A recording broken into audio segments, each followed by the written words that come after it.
السلام علیکم ورحمۃ اللہ وبرکاتہ۔ الحمد للہ رب العالمین والصلاة والسلام علی سید المرسلین، اما بعد فاعوذ باللہ من الشیطان الرجیم، بسم اللہ الرحمن الرحیم۔ برادران عزیز و معزز خواتین، آج کی اس نشست میں سورۃ الاحزاب کی آیت نمبر 22، 23 اور 24 کا ترجمہ و تفسیر پیش کرنے کی سعادت حاصل کی جائے گی۔ ولما رأى المؤمنون الأحزاب قالوا هذا ما وعدنا الله ورسوله وصدق الله ورسوله وما زادهم إلا إيمانا وتسليما من المؤمنين رجال صدقوا ما عاهدوا الله عليه فمنهم من قضى نحبه ومنهم من ينتظر وما بدلوا تبديلا ليجزي الله الصادقين بصدقهم ويعذب المنافقين إن شاء أو يتوب عليهم إن الله كان غفورا رحيما۔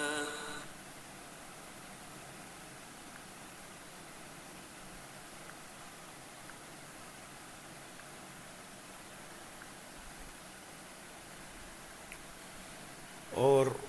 جب مسلمانوں نے لشکر دیکھے تو کہنے لگے، یہ وہ ہے جس کا ہمیں اللہ اور اس کے رسول نے وعدہ دیا تھا،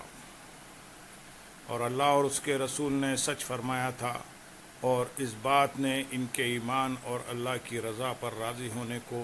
اور زیادہ کر دیا۔ اور جب مسلمانوں نے لشکر دیکھے، اس سے پہلی آیات میں منافقوں کی بزدلی، بے ہمتی اور ہیلے بہانوں کا بیان کیا گیا، اور اب یہاں سے باہمت مومنوں کا حال بیان کیا جا رہا ہے۔ چنانچہ اس آیت کا خلاصہ یہ ہے کہ جب غزوہ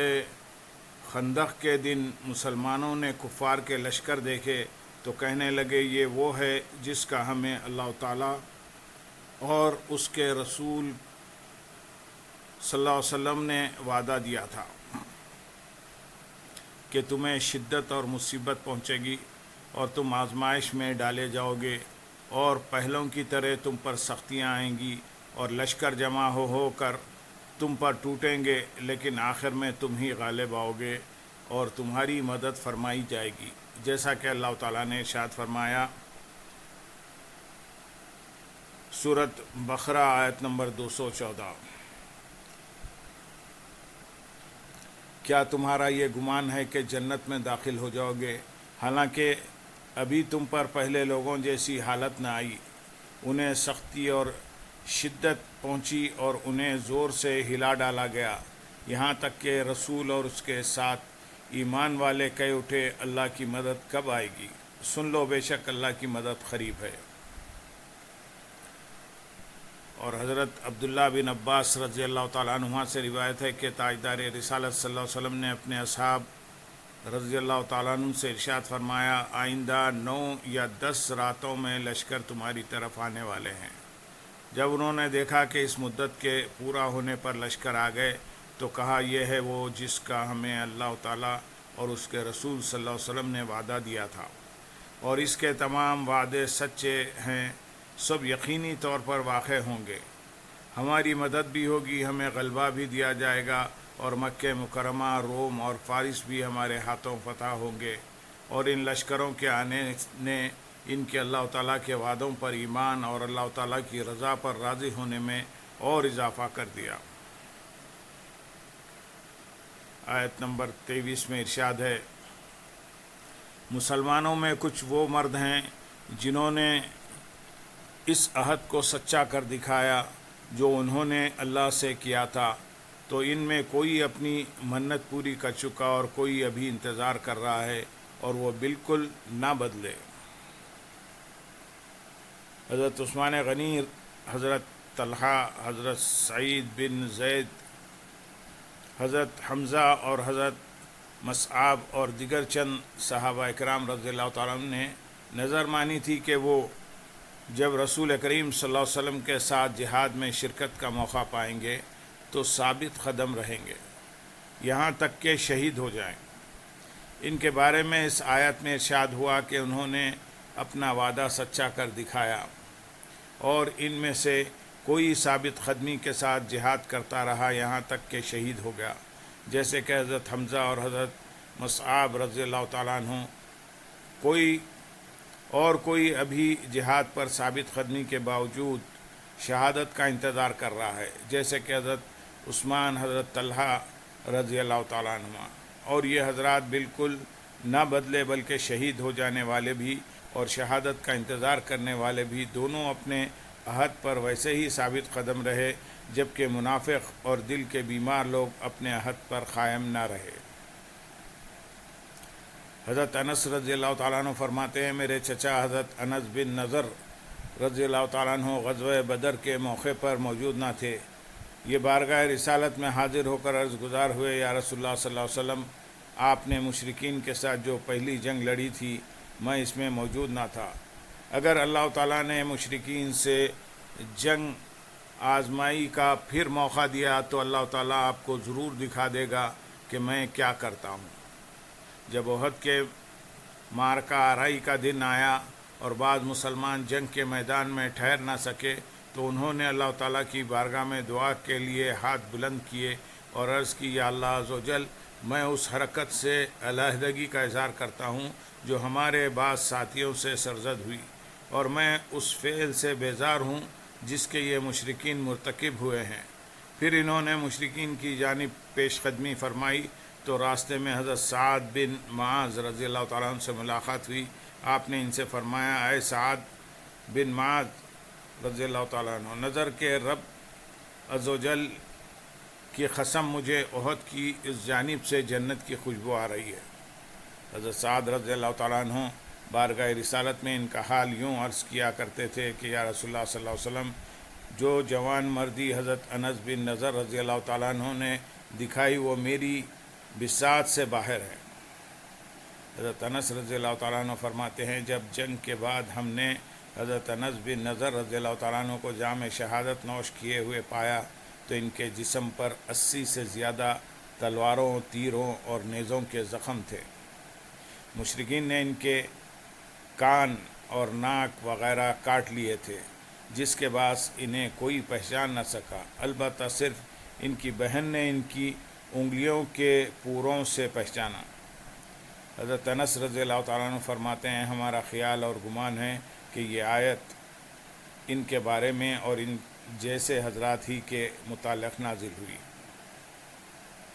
اور حضرت ابو ہریرہ رضی اللہ تعالیٰ عنہ فرماتے ہیں، جب نبی کریم صلی اللہ علیہ وسلم احد سے واپس تشریف لائے تو حضرت مصعب بن عمیر رضی اللہ تعالیٰ عنہ کے پاس سے گزرے، جو کہ شہید ہو کر راستے میں پڑے ہوئے تھے۔ حضور پرنور صلی اللہ علیہ وسلم نے ان کے پاس کھڑے ہو کر دعا فرمائی اور اس کے بعد یہ آیت تلاوت فرمائی، مسلمانوں میں کچھ وہ مرد ہیں جنہوں نے اس عہد کو سچا کر دکھایا جو انہوں نے اللہ سے کیا تھا، تو ان میں کوئی اپنی منت پوری کر چکا اور کوئی ابھی انتظار کر رہا ہے، اور وہ بالکل نہ بدلے۔ پھر آپ صلی اللہ علیہ وسلم نے ارشاد فرمایا، میں گواہی دیتا ہوں کہ یہ لوگ قیامت کے دن اللہ تعالیٰ کے نزدیک شہید ہیں، تو تم ان کے پاس آیا کرو اور ان کی زیارت کیا کرو، اور اس ذات کی قسم جس کے قبضہ قدرت میں میری جان ہے، قیامت تک جو شخص بھی ان کو سلام کرے گا یہ اس کے سلام کا جواب دیں گے۔ آیت نمبر 24 میں ارشاد ہے، تاکہ اللہ سچوں کو ان کے سچ کا صلہ دے اور منافقوں کو عذاب دے اگر چاہے، یا انہیں توبہ کی توفیق دے، بے شک اللہ بخشنے والا مہربان ہے۔ یعنی غزوہ احزاب میں جو امور واقع ہوئے، جیسے مخلص ایمان والوں نے اخلاص کے ساتھ عمل کیے اور منافقوں نے نفاق سے متعلق اپنی روایت کو برقرار رکھا، یہ سب اس لیے ہوا تاکہ اللہ تعالیٰ ہر ایک کو اس کے اعمال کی جزا دے، ایمان والوں کو دنیا میں اقتدار عطا فرمائے اور اسلام کے دشمنوں کے خلاف انہیں فتح نصیب کرے، جبکہ آخرت میں انہیں اچھا ثواب دے اور جنت کی دائمی نعمتوں میں ہمیشہ کے لیے رکھے،